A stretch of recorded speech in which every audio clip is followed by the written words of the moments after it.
Jelajahi cara baru mendapatkan informasi. Download Metro TV Extend sekarang.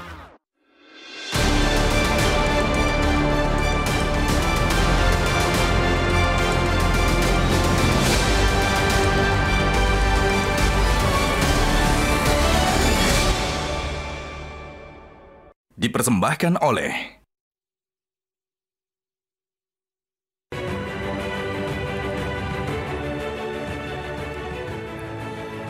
Selamat malam para pemirsa, ketemu lagi di Hot Room dengan saya Hotman Paris. Pendaftaran Capres dan Cawapres akan dimulai tanggal 19 Oktober. Akan tetapi kenapa Mahkamah Konstitusi belum memutus permohonan hak uji material yang memohon agar usia Cawapres dikurangi dari 40 tahun menjadi 35 tahun? Apakah ada campur tangan politik atau kekuasaan terhadap Mahkamah Konstitusi? Apakah Mahkamah Konstitusi menunggu sampai terjadi deadlock antar partai politik yang koalisi dalam menentukan siapa cawapres, atau dalam tubuh intern terjadi deadlock? Akhirnya nanti setelah diloloskan oleh Mahkamah Konstitusi, maka yang akan lolos satu-satunya adalah Gibran, anaknya Pak Jokowi. Inilah Hot Room, putusan MK loloskan Gibran.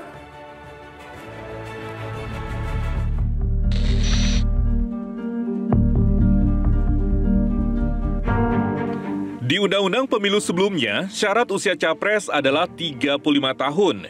Kemudian dinaikkan menjadi 40 tahun. Dan sekarang beramai-ramai mengepung Mahkamah Konstitusi untuk diuji materi diturunkan ke 35 tahun. Konstitusi MK tidak boleh membatalkan sesuatu yang tidak dilarang oleh konstitusi. Nah, kalau itu dipersoalkan, minimal harus 35, maksimal 70. Itu siapa yang boleh menentukan? Bukan MK.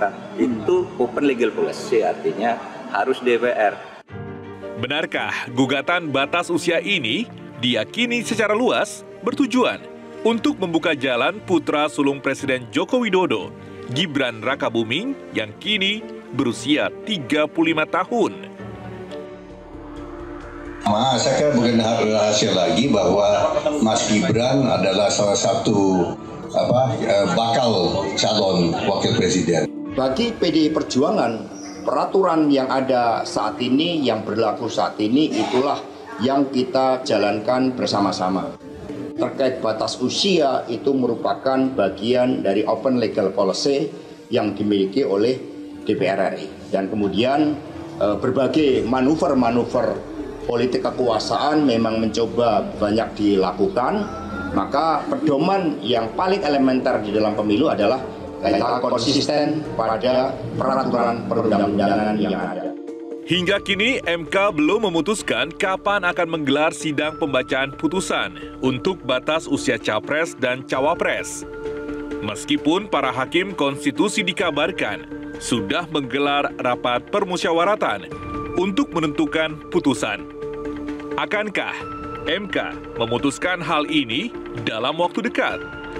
Mengingat jadwal pendaftaran capres-cawapres yang tinggal menghitung hari.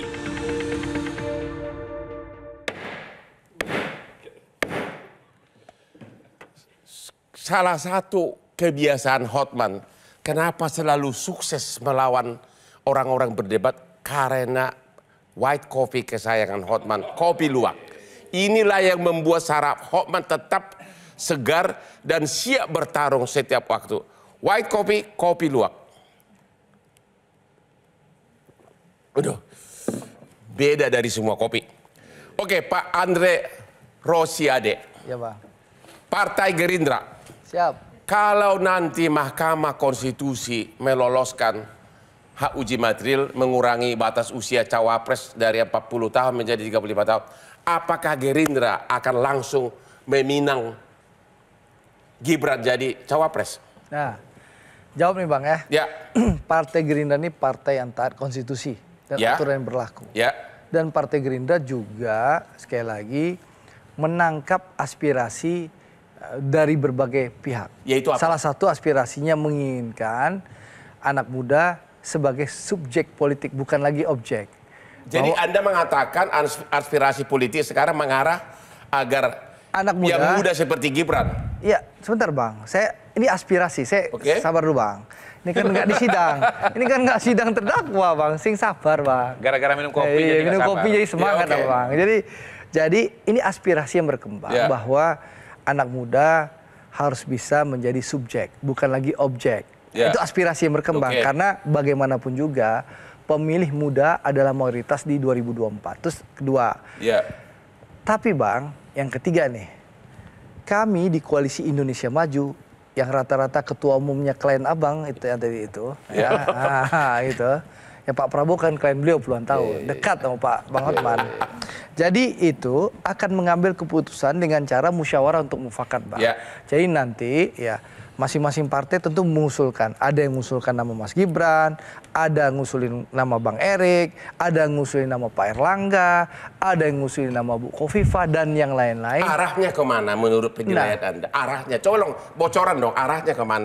Lebih menonjol Gibran atau Erik atau siapa? Nah, arahnya nanti diputuskan secara kolektif, kolegial dengan cara musyawarah untuk mufakat dari Pak Prabowo bersama Ketua Umum Partai Pendukung dan Pengusung. Itu yang bisa saya bocorkan sama Bang. Cuma jawaban umum itu Bang. Itu. Nah, itu. Jadi Anda nggak bisa mengatakan yang menonjol itu siapa? Ya, kan yang menonjol.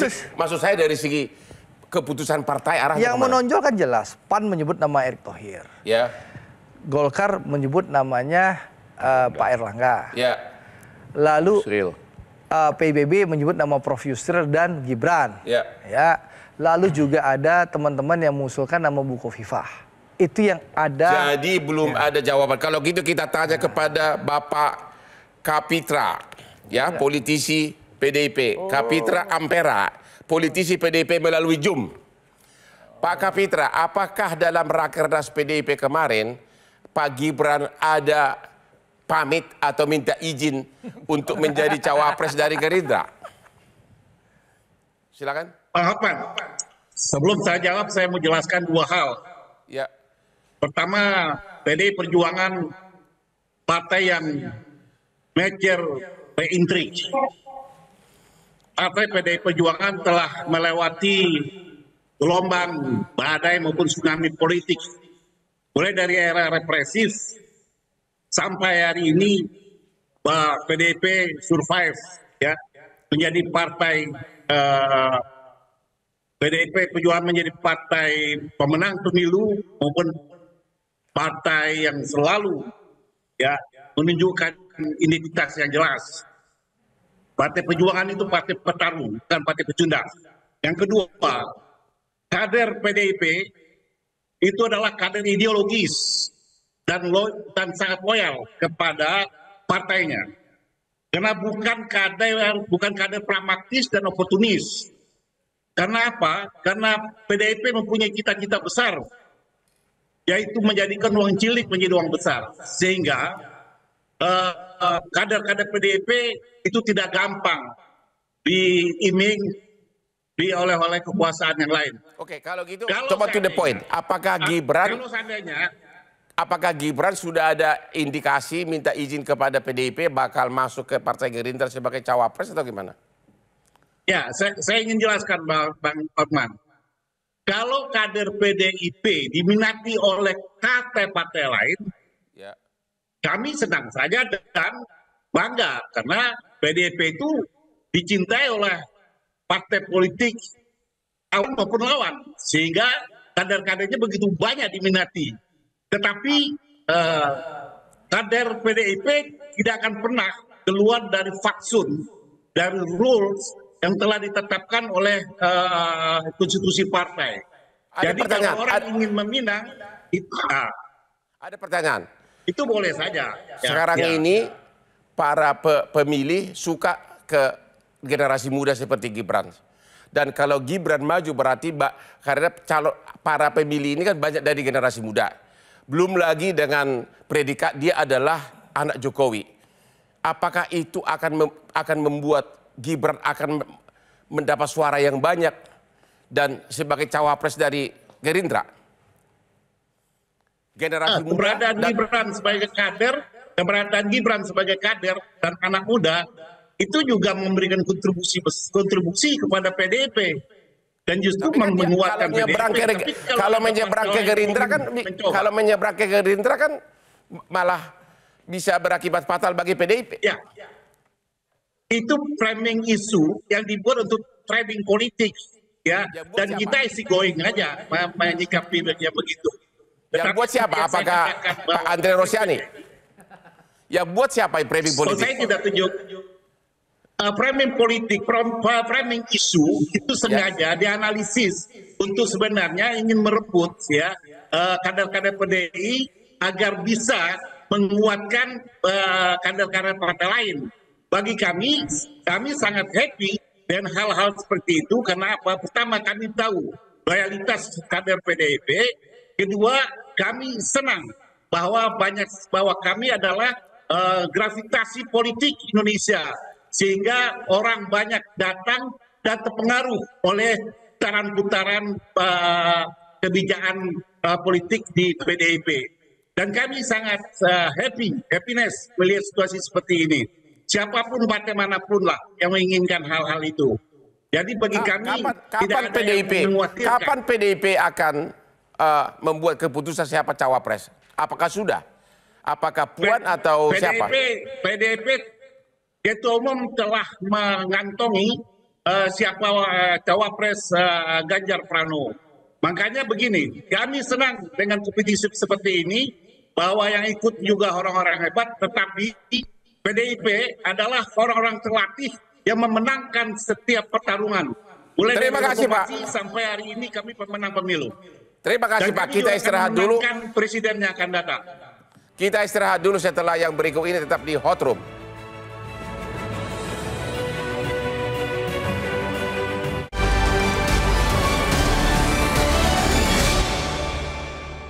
Dipersembahkan oleh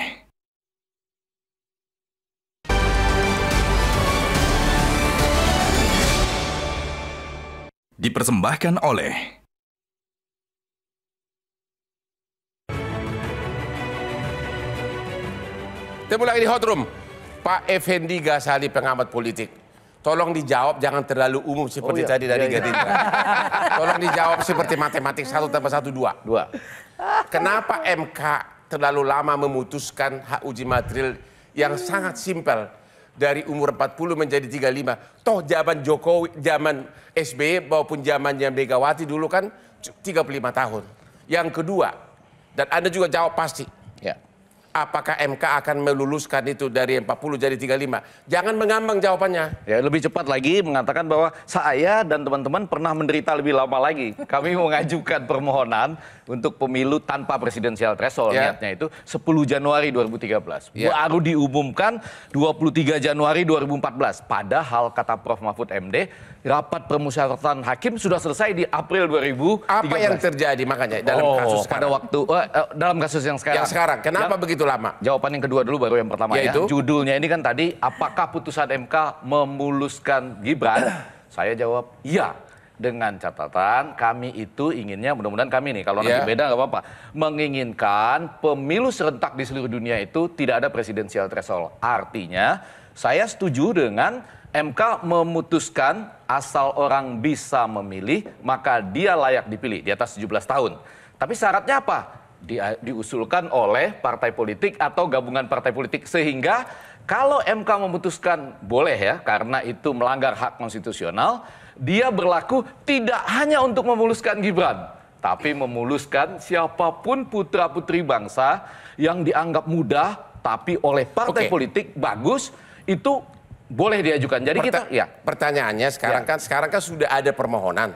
Tolong dijawab permohonan ini aja. Apakah MK bakal meloloskan nggak ini permohonan? Nah, tadi yang ada sekarang ini ada dulu. Iya betul. Kira-kira analisa Anda gimana? Tadi kan sudah ditanyakan sebetulnya apakah ini tergantung Pak Lurah dan warung MK. Hati-hati loh. Pendapat Anda gimana? Enggak, ini Pak Jokowi bukan Pak Lurah loh. Dia bilang saya bukan Pak Lurah. Dan MK itu bukan warung MK. Karena kalau warung dia bisa tergantung jual beli siapa. Jadi saya ingin mengatakan kalau ini tergantung pada MK sendiri, harusnya dia menolak permohonan yang tidak benar diajukan cara pengajuannya. Jadi artinya 35, 30. Loh, kenapa 35? Kenapa 30? Kenapa? Kecuali sekarang cepat-cepat ya, ditarik semua permohonan, masukkan permohonan baru yang hanya mengatakan kami menginginkan calon wakil presiden terlepas itu. Dulu dari segi teori-teori hukum, terlepas dulu dari situ. Sekarang fakta sudah ada permohonan. Apakah MK akan meloloskan permohonan ini? Itu dulu jawab. Terlepas dulu dari teori-teori. Yang keadaan sekarang ini aja dulu. Terlepas dari siapa pemohon. Apakah bakal lolos atau tidak 40 dari 35? Analisamu. Kalau berdasarkan permohonan yang dimasukkan harusnya ditolak. Ya. Tapi dari segi politik? Kalau dari segi politik, kita sudah berbicara warung. Ya dikabulkan. Ada nggak pengaruh kaitannya dengan Pak Jokowi masih ada hubungan iparnya Ketua Mahkamah Konstitusi? Waduh, saya ini nggak ahli ipar-iparan ya, tapi ada juga loh orang yang ahli ipar-iparan. Tapi kalau saya mau tetap saja di acara yang sudah luar biasa hot ini, bahwa kalau berdasarkan permohonan-permohonan yang ada, saya lihat tidak sesimpel yang seharusnya. Bahwa kalau orang sudah boleh memilih, maka dia boleh dipilih. Karena itu, masuk ke tidak ada presidensial threshold, seluruh partai politik boleh mengusulkan yang muda-muda. Jadi bayangan saya, Anies Baswedan pun bisa berpasangan misalnya dengan Muhammad Zainuddin Alam Ganjar misalnya. Kan seru, ada 10 pasangan misalnya. Kalau gitu kepada Ibu Titi Anggraini. Terlepas dulu dari teori-teori presidensial threshold apapun. Kita lihat dulu fakta yang sudah ada permohonan sekarang. Menurut Anda, Mahkamah Konstitusi bakal mengabulkan enggak bahwa 40 jadi 35? Pasti ditolak. Hah? Pasti ditolak. Kenapa? Karena satu, kita bisa melihat tafsir historis. Jadi soal umur itu ketika pengubahan amandemen konstitusi itu sempat diusulkan oleh salah satu pengubah Undang-Undang Dasar. Jadi kalau kita telusuri panitia ad hoc Badan Pekerja MPR, Hamdan Zulfa sempat mengusulkan 40 tahun katanya. Lalu kemudian ketika ditutup rapat itu, Jacob Tobing mengatakan, oke lah soal persyaratan umur, bagaimana variannya, kita serahkan saja ke pembentuk undang-undang. Jadi keputusan akhir dari perubahan konstitusi, kita bicara historis dulu, itu adalah soal pilihan umur, syarat pendidikan dan lain sebagainya diatur di undang-undang. Tar dulu Bu. Di dalam pasal 28 Undang-Undang Dasar 45 disebutkan semua warga negara punya hak yang sama. Artinya yang umur 30 pun, yang umur 35 pun, bahkan seperti saya umur 18 berhak menjadi cawapres. Bukannya 17. Tapi ada pasal 6 ayat 2 yang menyatakan syarat-syarat untuk menjadi calon presiden dan wakil presiden diatur lebih lanjut dengan undang-undang. Itulah yang disebut dengan legal policy. Nah ini pertama nih, konstitusinya dulu ya. Jadi karena sudah ada pasal 6 ayat 2 yang tidak boleh diubah itu di konstitusi pasal 6 ayat 1. Warga negara Indonesia sejak kelahirannya tidak pernah menerima kewarganegaraan asing secara sengaja. Sudah banyak putusan Mahkamah Konstitusi merubah undang-undang yang tidak diatur dalam konstitusi. Saya kasih contoh. Saya ini kan ahli bercinta. Murdiono mantan sekretaris negara yang ada hubungannya dengan siapa itu penyanyi dangdut. Anak Mahkamah Konstitusi memutus anak di luar nikah berhak warisan asal bisa dibuktikan DNA-nya sama dengan si laki-laki itu. Mana diatur dalam konstitusi tentang DNA? Ya, tapi kan ada perintah di pasal 6 ayat 2. Syarat-syarat menjadi calon presiden dan wakil presiden diatur lebih lanjut dengan undang-undang. Itulah yang disebut legal policy. Tambah lagi Bang Hotman, ada putusan MK nomor 15 tahun 2007 dan putusan MK nomor 58 tahun 2019. Itu menguji soal usia. Walaupun usia yang diuji adalah usia kepala daerah. Sepertinya Anda tidak setuju umur 35 tahun ya? Bukan tidak setuju. Begini loh, kalau saya pendukung seperti Bang Ege punya hak pilih boleh jadi calon. Tapi itu bukan ranahnya Mahkamah Konstitusi. Zaman SBY berapa umur untuk jadi cawapres? Oh 35 tahun. Berarti bukan sesuatu hal yang tabu. Betul, bukan sesuatu yang tabu. Tapi yang mutusin siapa? Pembentuk undang-undang kan? Jadi kalau saya itu, kalau kita memutus 35, nanti yang 21 bisa bilang, itu juga diskriminatif. Jadi caleg umur 21. Kenapa jadi presiden harus 35? Yang 30 juga bilang hal yang sama. Makanya, karena angka itu sifatnya tidak tunggal, dia serahkan kepada pembentuk undang-undang. Tapi Mahkamah Konstitusi menyatakan, Mahkamah itu di putusan yang tadi saya sudah sebut, 58/2019 bilang, soal umur itu adalah legal policy pembentuk undang-undang. Terlepas dari normatif dulu. Terlepas dari normatif. secara politis arah putusan MK kemana? Ya kalau saya sih... Secara politis analisa pribadi saudara? Ya kalau merujuk kepada dinamika yang ada sekarang karena kekuatan terbelah, belajar dari sistem pemilu, ya menurut saya ditolak. Ditolak? Ditolak. Apa benar Pak Kodari? Yakin Anda bakal ditolak itu bahwa 40 jadi 35 tahun cawapres? Pertama, kita ini sebetulnya berbicara terlalu jauh. Harusnya di tempat ini ada pemohon. Untuk diketahui bahwa permohonan ini sebetulnya bukan satu pihak saja. Ya, tetapi sekarang. ada 9. Ada 9. Ada 9 begitu. Nah, belum tentu juga, Bang. Belum tentu, Bang. Di belakang. Setiap pemohon itu punya argumentasi dan alasan yang sama. Begitu. Karena itu sebetulnya menurut saya setiap permohonan ini akan diurus satu-satu, disidangkan satu-satu. Dan karena itu ya kalaupun misalnya meleset atau tidak berhasil di satu permohonan, bisa saja diterima permohonan yang lain. Saya udah cek tuh secara singkat. Ada yang mohon agar usianya turun dari 40 jadi 35. Satu. Ada yang mohon agar 40 boleh, tetapi sudah berpengalaman dalam pemerintahan. 3, itu 2 tadi ya. 3, ada yang meminta usia jadi 25. Kemudian ada juga yang minta usia menjadi 21.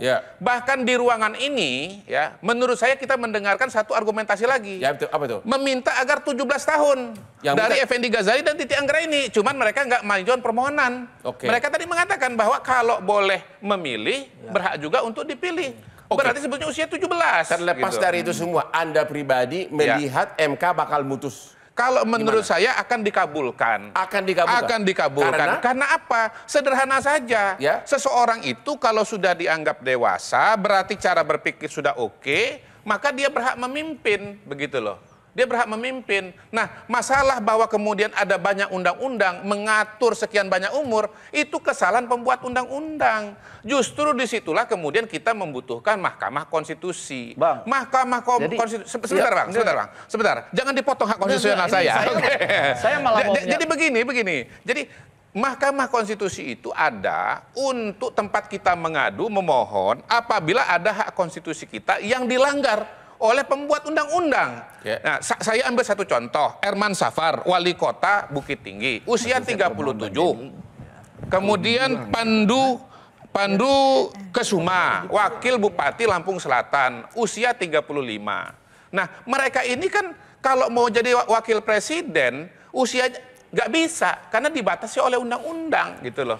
Jadi untuk orang-orang seperti Herman Safar, orang-orang seperti Pandu Kesuma, hak konstitusionalnya dihalangi oleh undang-undang, oleh pembuat undang-undang, maka mengadulah dia ke Mahkamah Konstitusi. Oke, jadi Anda berpendapat bahwa memohon 40 jadi 35 itu adalah hak konstitusi. Betul. Yang kedua, Anda yakin bakal dikabulkan oleh Mahkamah Konstitusi? Sangat yakin, lebih daripada yakin. Kita ketemu lagi setelah yang berikut ini.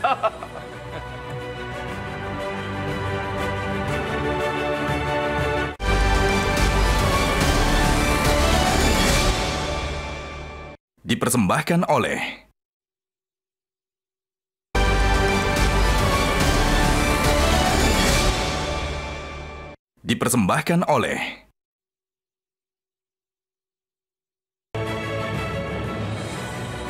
Ketemu lagi di Hot Room. Dari tadi narasumber ini nggak ada yang punya nyali karena dia belum minum kopi kesayangan saya. White kopi, luwak kopi. Kalau mereka minum kopi ini mereka akan punya nyali. Dari tadi jawabannya mengambang. Kita minumlah, coba. Punya nyali kita. Jangan ditolak, Bang. Ini pertanyaan saya, benar nggak dia? Sesudah saya minum kopi, sekarang saya akan nanya. Dan tolong jangan dijawab mengambang. Ya, Mak, ya. Pertanyaan saya sama Effendi Ghazali sama Ibu Titi. Jangan dijawab mutar-mutar. Enggak. Siapa yang diuntungkan kalau MK mengabulkan permohonan 40 tahun dikurangi menjadi 35 tahun jadi cawapres? Itu pertama. Yang kedua, apakah benar kalau Gibran jadi cawapres akan menang karena para pemilih itu adalah banyak anak muda dan pengikut Jokowi otomatis memilih Gibran? Tolong dijawab to the point, jangan mutar-mutar. Jadi to the point. Yang kedua itu benar dan rasa saya akan begitu. Tapi yang pertama menunjukkan ada perbedaan di sini juga dengan Kodari, saya setuju. Saya mau mengatakan usia yang dipatok-patok itu 27, 35, 25 bukan open legal policy. Itu posisi saya. Bukan itu pertanyaan saya. Siapa yang diuntungkan kalau sampai MK mengabulkan? Saya mau ke sana. Jadi maksud saya harusnya MK mengabulkan kalau ini semua ini ditolak masuk permohonan baru yang logika konstitusionalnya benar. Kalau itu dikabulkan, ya yang diuntungkan Prabowo Gibran. Kalau yang permohonan sekarang dikabulkan, akan menguntungkan Prabowo Gibran. Iya. Bukannya Prabowo Hotman Paris? Oh bukan, sorry. Oh iya.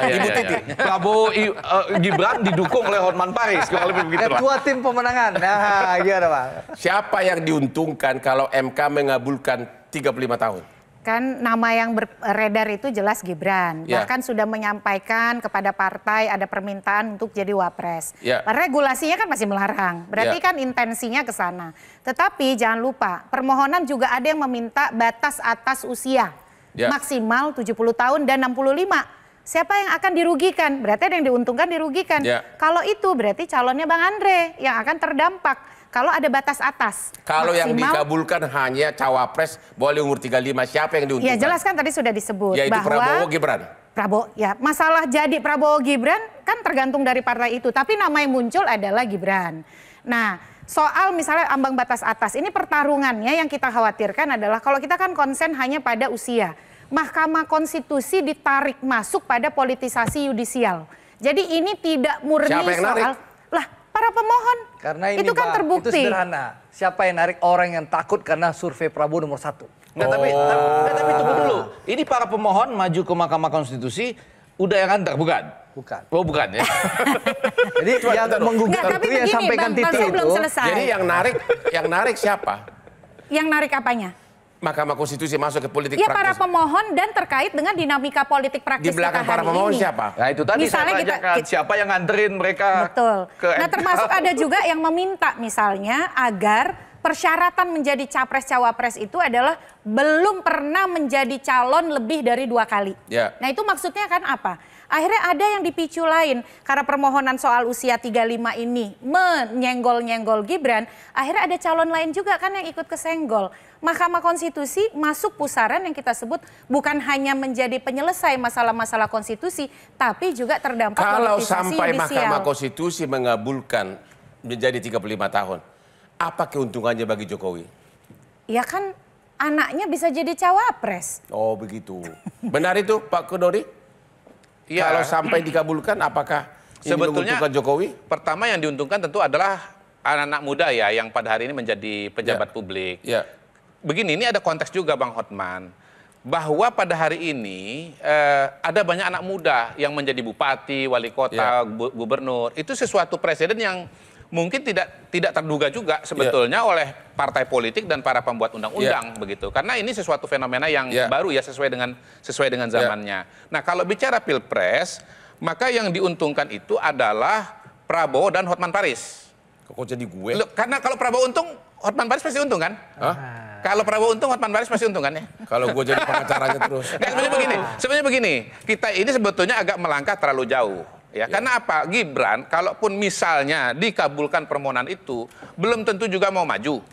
Belum tentu maju loh. Menurut Anda? Belum tentu maju loh ya? Belum tentu maju. Yang jadi cawapres siapa? Erik atau Gibran? Saya lanjut dulu Bang ya. Belum tentu maju ya. Yang kedua, kalau dia mau maju, sebetulnya bisa. Tadi kita suruh jawab. Bapak jawab. Tapi kan Abang nanya setelah saya menjawab. Tapi ini harus antri. Harus antri. Nggak bisa harus antri. Kalau yang sebelah sana tadi Abang nanya dulu baru mereka jawab. Saya jawab dulu Abang baru nanya. Terlalu panjang waktu kita singkat. Bisa Prabowo, bisa juga Ganjar. Jadi sebetulnya Pak Jokowi, bukan Pak Jokowi, Mahkamah Konstitusi ya itu ya keputusannya nanti kembali kepada masing-masing partai ini, kepada masing-masing calon presiden ini. Analisa saudara. Memang pada hari ini yang sudah meminta Gibran menjadi wakil presiden itu namanya Prabowo, bahkan katanya sampai 7 kali. Jadi Prabowo minta begitu? Prabowo minta kepada Pak Jokowi. 7 kali? Ya, Pak Jokowinya nggak mau, nolak. 7 kali tapi? Ada informasi 5 kali, ada informasi 7 kali. Pak Prabowo ngomong sama Pak Jokowi, Pak saya minta Gibran jadi calon wakil presiden. Pak Jokowinya nolak. Tapi kan reputasi Pak Erik lagi bagus-bagusnya sekarang. Ya, begini Bang, kalau kita bicara calon wakil presiden untuk Prabowo, sebetulnya Gibran bagus, ya. Erick Thohir bagus, ya. Khofifah bagus, ya. Semua yang menambah suara bagus. Tapi memang pada hari ini kolam suara paling besar di Republik Indonesia itu namanya pendukung Jokowi. Karena approval rating kepada Pak Jokowi 80%. Sehingga begitu. kalau ada Gibran di salah satu calon presiden, maka kemudian aura Jokowi itu, para pendukung Jokowi ini bisa lari ke sana. Kapitra Ampera dari Partai PDIP, apakah Anda setuju kalau sampai Gibran maju bakal kalah PDIP? Hormat, PDIP itu partai yang paling siap dalam segala dinamika politik.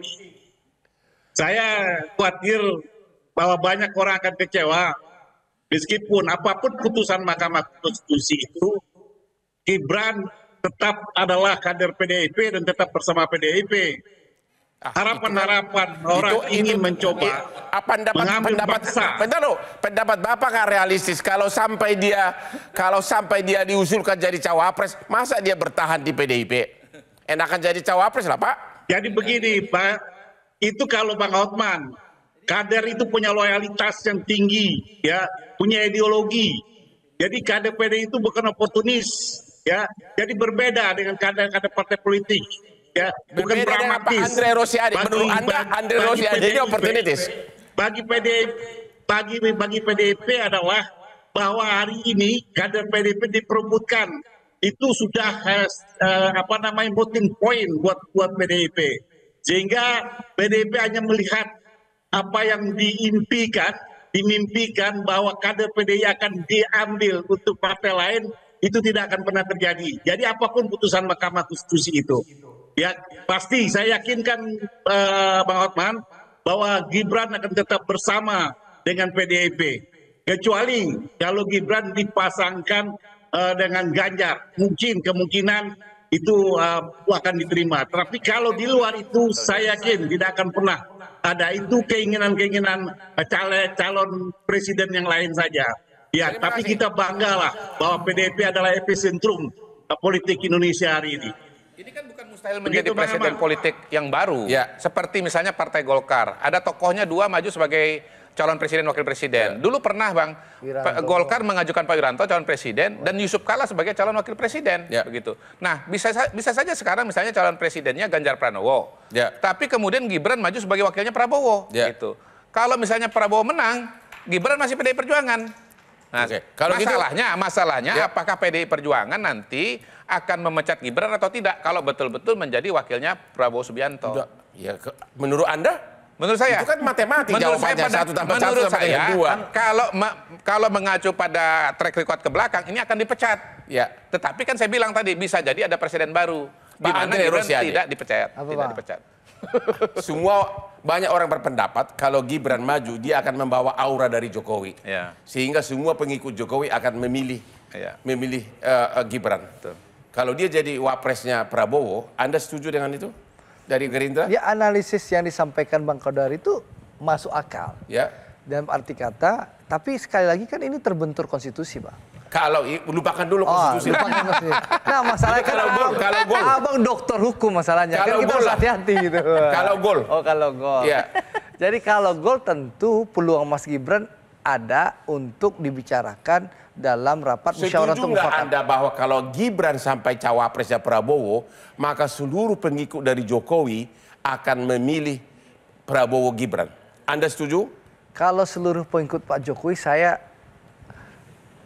kita lihat hasil survei, Bang.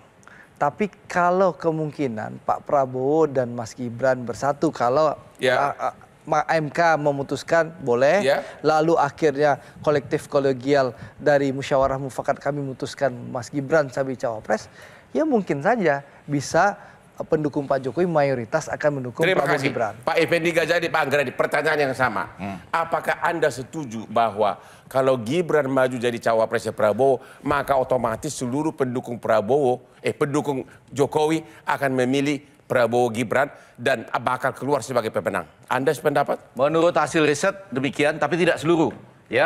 Dalam porsi yang cukup besar. Tapi bagi akademisi, kami selalu mengkhawatirkan, ini belum tentu terjadi berdasarkan teori, bukan seluruh pendukung Jokowi, tetapi aparatur negara dan aparatur pelaksana pemilu akan ikutan.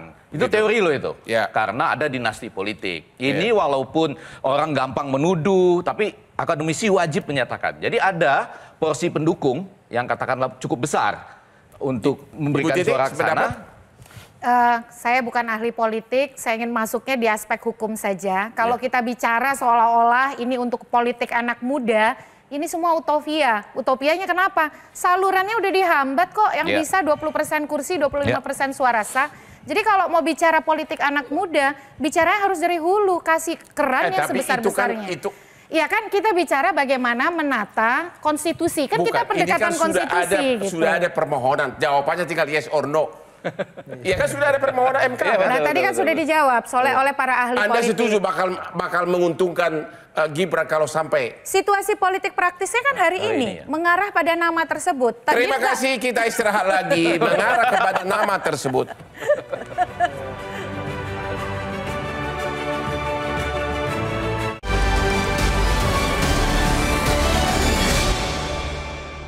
Dipersembahkan oleh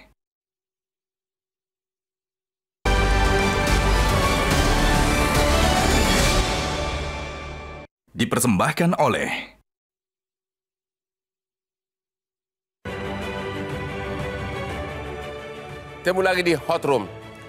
Pertanyaan di segmen terakhir. Apakah lamanya putusan MK ini ada terselubung pesan politik? Apakah ini memang untuk melanggengkan kekuasaannya Pak Jokowi atau hanya sekedar untuk memenangkan Pilpres? Kalau saya nggak tahu ya Bang, karena itu ranah kan dari Hakim MK. Ya. Kenapa mereka lama memutuskan. Ya. Tapi yang jelas, saya rasa melanggengkan kekuasaan Pak Jokowi tidak mungkin.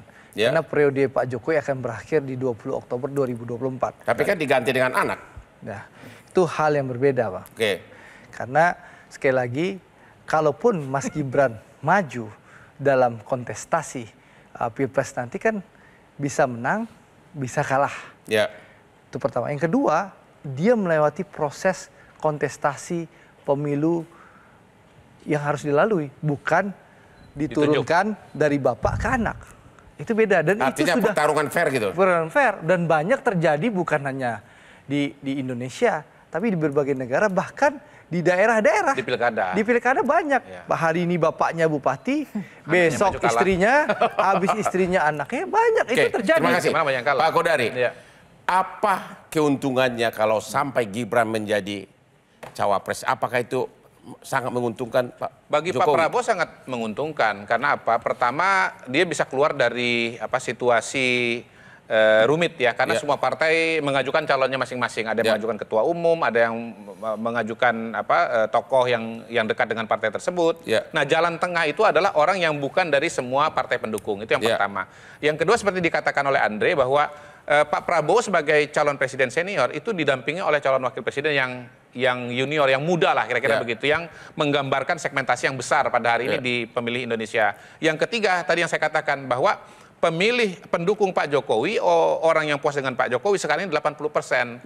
Nah, karena Gibran itu berasal dari Jawa Tengah dan Pak Jokowi Jawa Tengah dan Mas Ganjar juga Jawa Tengah, maka kemudian Jawa Tengah itu menurut saya bisa terbelah suaranya. Dan sebagian dari Jawa Timur juga bisa ketarik. Terima kasih. Karena pendukung Pak Jokowi itu ada di Jawa Tengah dan di Jawa Timur. Pak Kapitra dari PDIP. Halo Pak Kapitra. Halo? Ya Bang. Tadi Pak Kodari mengatakan 80% itu pendukung Jokowi. Kalau sampai nanti Gibran jadi cawapres, apakah itu merupakan pertanda bahwa karisma kekuasaan dari Ibu Mega sudah makin berkurang atau digantikan oleh Jokowi? Dari itu keliru, kepuasan orang terhadap pemerintah Jokowi itu 80%. Ya. Bagi PDI ini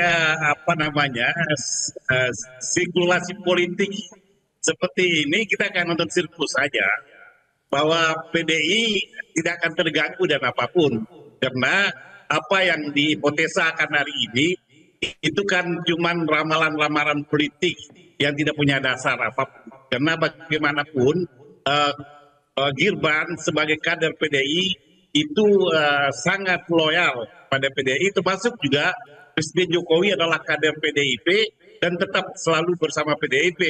Jadi kita ingin menyaksikan ada pertanyaan begini Pak. Ya. Ada pertanyaan begini. Sebagai manusia normal, Jokowi akan milih mana? Anaknya jadi cawapres untuk Prabowo atau loyal kepada PDIP? Jokowi akan memilih anaknya jadi penguasa atau tetap loyal kepada PDIP? Coba jawab secara jujur. Mana yang akan dipilih sebagai manusia normal? Saya yakin bahwa Pak Jokowi akan selalu bersama dengan PDIP. Itu keyakinan saya. Dan Gibran juga tetap akan selalu bersama PDIP. Walaupun jabatan cawapres mungkin nantinya menganga menunggu mahkota tahta. Masa setia kepada PDIP selamanya, yang benar aja dong. Walaupun langit akan runtuh di kepala Bang Hotman, Gibran dan PDIP dan Pak Jokowi akan selalu bersama dengan PDIP. Wow. Itu jelas. Gimana nih? Anda, Effendi Ghazali, Anda kan pengamat politik. Banyak unsur ilmiahnya. Pendapat Pak Fitra itu masuk di akal atau itu hanya...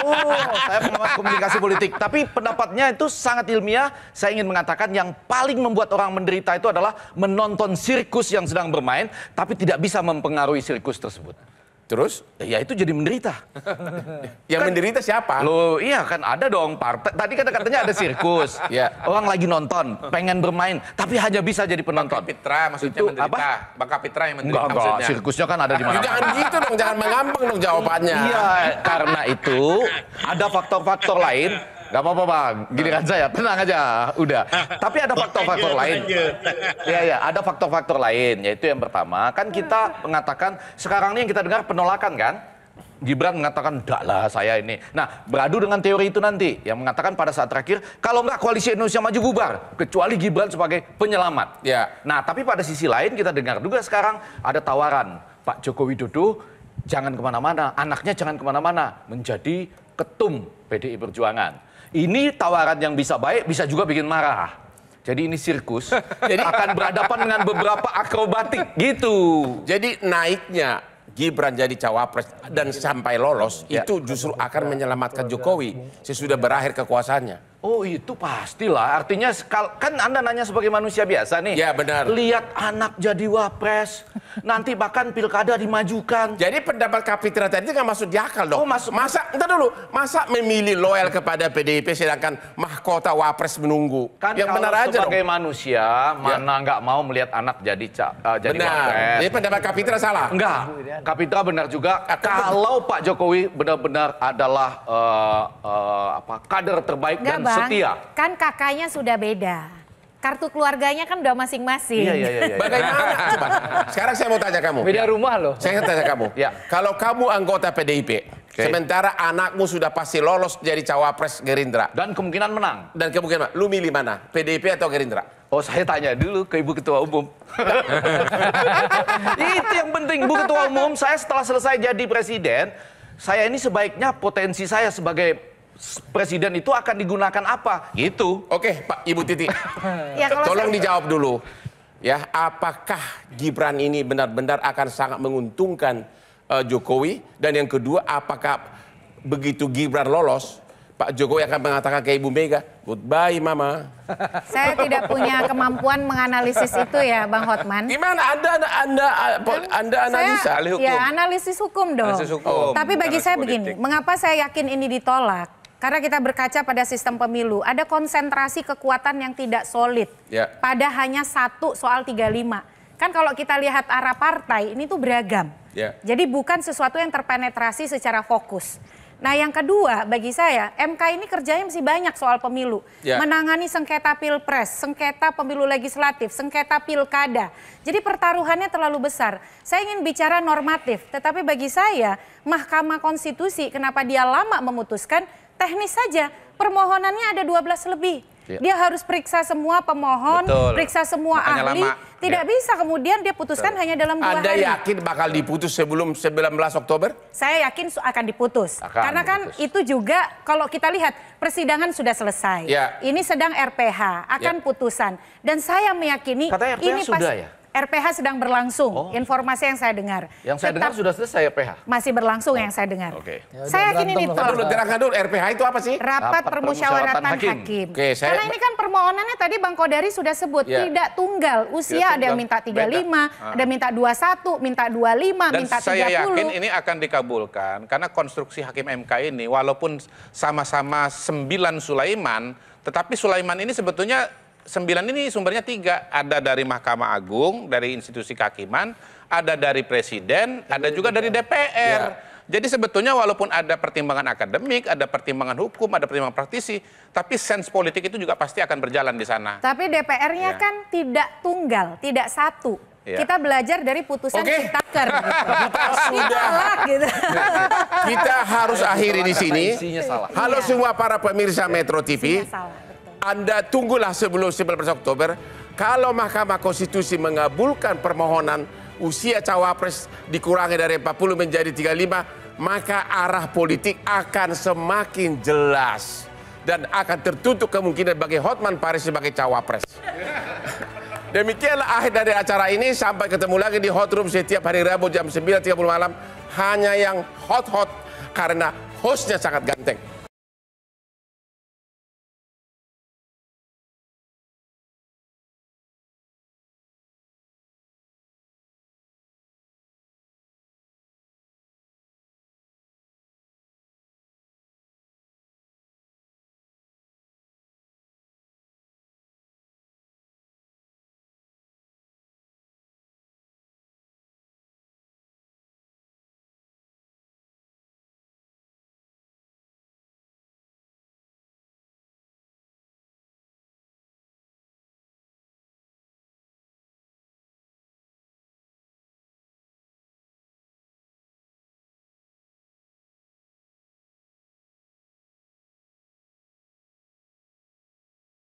Cara mudah mendapatkan informasi dengan satu sentuhan jari. Download Metro TV Extend.